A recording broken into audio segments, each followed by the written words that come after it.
یعنی stay order کیا ہے کہ ریگولیٹر کو اپنا کام کرنے سے روک دیا کارٹیلز نے. اور کتنا پیسہ عوام کا جو وہ اسٹے آرڈرز کی وجہ سے رکا ہوا ہے, 250 ارب روپیہ. اور اسٹے آرڈر لیے ہوئے ہیں کیونکہ طاقتور ہیں. تو یہ سب سے بڑی اسٹرگل ہے ہمارا جو, اور وہ اسٹرگل کی طرف ہم نکل چکے ہیں. کبھی بھی اس طرح طاقتور کو اس معاشرے نے کوشش نہیں کی قانون کے نیچے لانے کی. اور یہ آپ کی یہ جو اسٹرگل ہے, یہ ہے battle for soul of Pakistan. اور یہ بھی نیشنل سیکورٹی پر ریفلیکٹ کرتی ہے کہ اس میں بہت زیادہ چیزیں آ جاتی ہیں. کانٹریکٹ انفورسمنٹ ہوگا تو انویسٹمنٹ آئے گی. فورن انویسٹمنٹ کی جو سب سے بڑا امپیڈمنٹ ہے کہ ان کو ڈر ہوتا ہے کہ جب وہ جا کے کہتے ہیں جی ہمیں باہر انٹرنیشنل آربیٹریشن چاہیے, کیونکہ وہ پاکستان کی جسٹس سسٹم کو کہتے ہیں کہ جی ہم اس کو ٹرسٹ نہیں کرتے. یہ بہت بڑی رکاوٹ ہے ہماری ملک کی گروتھ میں, اکانومی میں. 22 کروڑ کی عوام ہے اس وقت. ہمارا جو مارکیٹ ہے پاکستان میں اور ینگ پاپولیشن ہے, یہاں تو ہر دنیا کی بڑی کمپنی کو آنا چاہیے. سو جو نیشنل سیکورٹی کی آپ نے بات کی, یہ ایک ملٹی ڈائمینشنل اس لیے ہے کہ سب کو ایک ہی طرف اب جانا ہے. اب میں ایکسپورٹس کی بات کرتا ہوں. پاکستان کی ایکسپورٹس پچھلے 5 سال جو ہمارے آنے سے پہلے وہ اسٹیگنیٹ کر گئی. اب اگر آپ کی ایکسپورٹس ہی نہیں بڑھ رہی, ملک میں ویلتھ کریشن کیسے ہو سکتی ہے, ترقی کیسے کر سکتا ہے؟ کہ جب آپ باہر سے چیزیں زیادہ خرید رہے ہیں اور بیچ کم رہے ہیں تو کوئی ملک بھی آگے نہیں جا سکتا. تو پھر جب ہم نے اسٹڈی کیا تو ریئلائز کیا کہ ہمارے تو جو ساری گورنمنٹ ڈپارٹمنٹس ہیں ان کا تو کوئی کنیکشن ہی نہیں ہے کہ ملک کی ضرورت ہے ایکسپورٹس بڑھانی, اور وہاں امپیڈمنٹس ہیں, رکاوٹیں ڈالی ہوئی ہیں ایکسپورٹرز کے راستے میں. اور رکاوٹیں نہیں, جو فورن انویسٹر آئے اس کے راستے میں رکاوٹیں ڈالی ہوئی ہیں. کہ جب تک ہم, اور اب ہم کیا کر رہے ہیں, ہم نے پورا اب ساری ڈپارٹمنٹس کو الائن کر رہے ہیں ایک ہی طرف کہ کس طرح ہمارے ملک میں ڈالرز آ سکتے ہیں. وہ کون کون سی انڈسٹری ہے جو کہ امپورٹ سبسٹیٹیوشن کر سکتی ہے, کس طرح ہم نے چائنا سے کون سی ایکسپورٹ اورینٹڈ انڈسٹری کو ریلوکیٹ کروانا ہے پاکستان میں.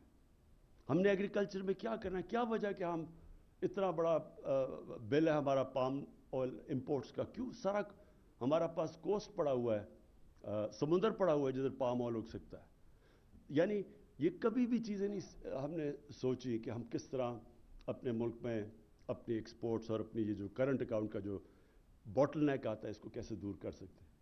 آئی ٹی ایکسپورٹس صرف تھوڑے سے انسینٹیوز دیے اور آئی ٹی ایکسپورٹس 70% بڑھ گئی ہیں اور سب سے تیزی سے بڑھ رہی ہیں, اور سب سے جو فیوچر ہے وہ ٹیکنالوجی میں.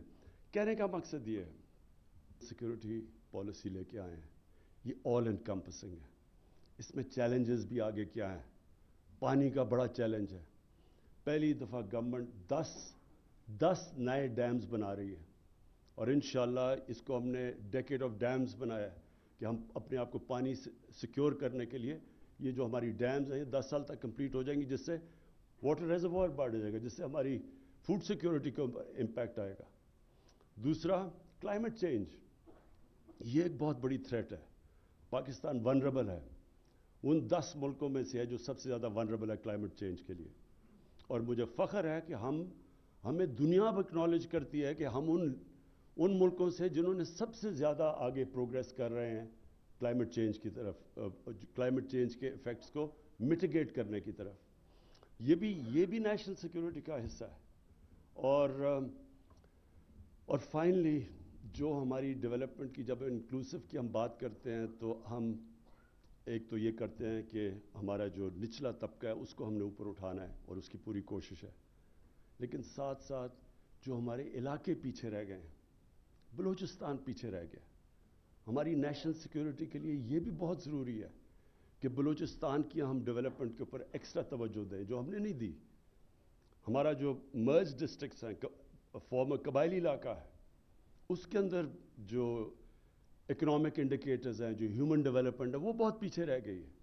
یہ بھی بڑا امپورٹنٹ ہے کہ ان کو ہم اسپیشل پوری کوشش کریں کہ ان کو اوپر لے کے آئیں. جس طرح ایسٹ جرمنی پیچھے رہ گیا تھا, جب یونیفیکیشن ہوئی تو ایکسٹرا پیسہ خرچ کیا گیا ایسٹ جرمنی کے اوپر کہ ان کو ان کی اسٹینڈرڈ آف لیونگ اوپر لے کے آئیں.